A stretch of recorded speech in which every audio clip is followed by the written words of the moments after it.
চতুর্থবারের কল্যাণ ব্যানার্জি আপনার এলাকা দিয়ে ধীরে ধীরে এগিয়ে চলেছে। আসুন, আগামী 20 মে আসছে দিন ঘাসের উপর জোড়া পুলছে। এই টোটোর সামনে দাঁড়া, টোটোর সামনে দাঁড়া।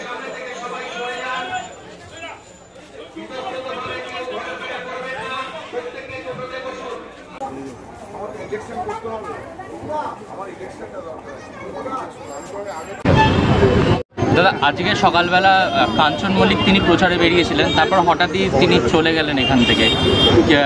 উনি মনক্ষুণ্ণ হয়েছেন এরকম শোনা যাচ্ছে। দেখো, উনি মনক্ষুণ্ণ হয়েছেন কি মনক্ষুণ্ণ হননি আমি জানি না। এর আগেও ওনাকে নিয়ে প্রচারে আমি বেরিয়েছিলাম। উনি আমার সঙ্গে যখন প্রচারে বেরিয়েছে, গ্রামের মহিলারা কিন্তু খুব ভীষণ রিয়াক্ট করছেন।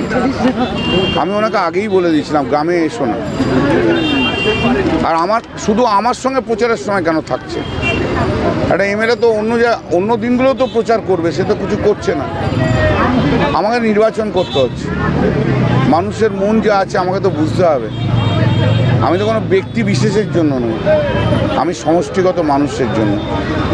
আমি কোনো সমষ্টিগত মানুষকে কষ্ট দিতে পারবো না, কোনো ব্যক্তি বিশেষের তাদের আনন্দ বা সুখের জন্য।